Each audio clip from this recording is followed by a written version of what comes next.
चुनाव आयुक्त की नियुक्ति को लेकर आज फैसला हो गया।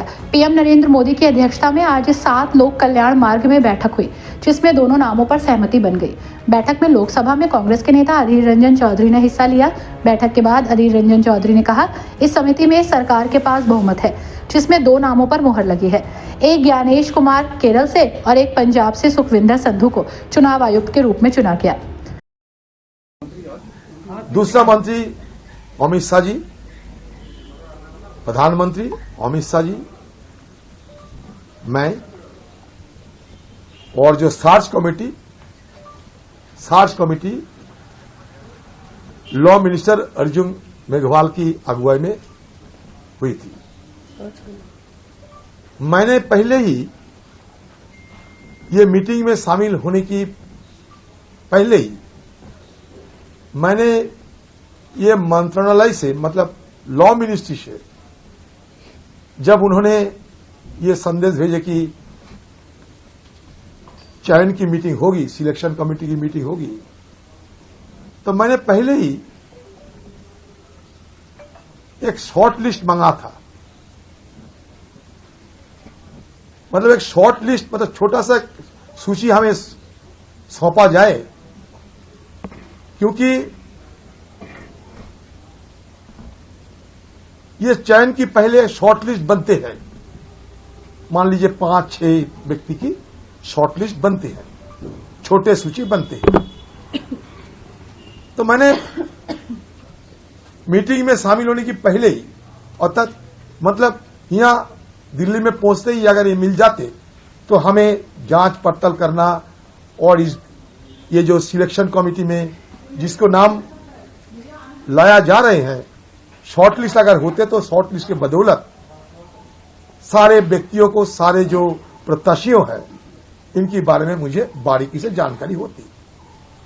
लेकिन वो मौका मुझे नहीं मिली, क्योंकि मुझे जो सूची दिए गए थे वो मान लीजिए कुल मिलाकर 212 जन की, 212।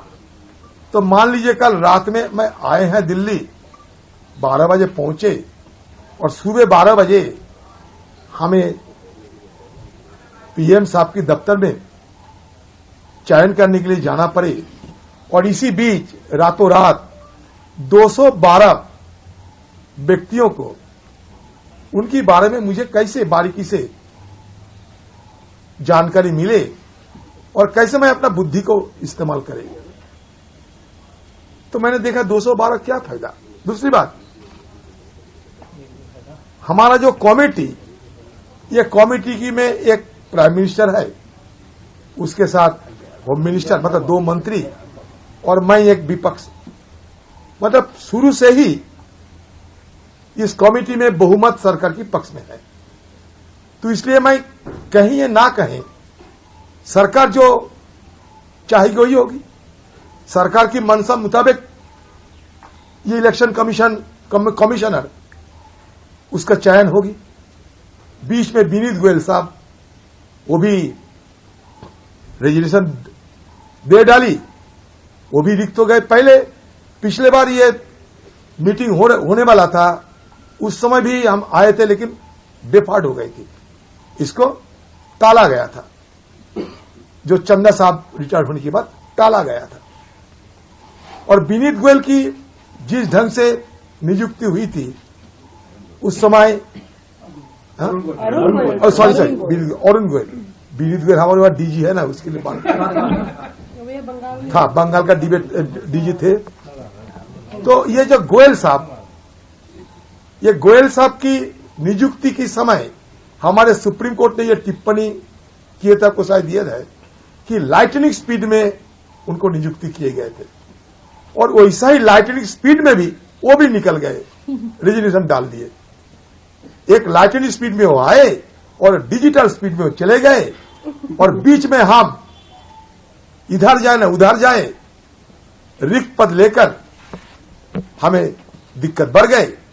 वो दिक्कत निपटने के लिए आज हमें जरूरी था कि 2 इलेक्शन कमिश्नर के चयन हो। तो इसमें चयन हुई, एक तो केरल के मिस्टर मोहेश बल के, और एक पंजाब के मिस्टर संधू बोल के, दो व्यक्ति। दादा पूरा नाम बता दें। पूरा नाम बताते हैं। एक तो बलविंदर संधू होगा, मतलब टाइटल संधू है यार, गणेश। हाँ, बलविंदर संधू है और एक केरल के मिस्टर गणेश कुमार। ओके। एक गणेश कुमार है जो गणेश जय बाबा गणेश कुमार। अच्छा, केरल के है वो, ज्ञानेश कुमार। मतलब यूपी के डोमिसाइल है, लेकिन केरल की ऑफिसर है। और एक है मतलब बी संधू। तो मैंने ये कहा कि देखिए, चुनाव आयुक्त अरुण गोयल ने हाल ही में अपने पद से इस्तीफा दिया है, जिसके बाद से ये पद खाली है। आपको बता दें कि पंजाब के सुखविंदर संधू उत्तराखंड के चीफ सेक्रेटरी और NHAI के चेयरमैन रह चुके हैं। ज्ञानेश कुमार 1988 बैच के केरल कैडर के IAS अफसर हैं और गृह मंत्रालय में तैनात रह चुके हैं। 370 धारा पर फैसले के वक्त गृह मंत्रालय में तैनात थे। सहकारिता मंत्रालय में सचिव पद से रिटायर हुए। हालांकि अभी ऑफिशियली तौर पर चुनाव आयुक्त की नियुक्ति का ऑफिशियली ऐलान नहीं किया गया है। राष्ट्रपति द्रौपदी मुर्मू की मंजूरी के बाद इनकी नियुक्ति की जाएगी।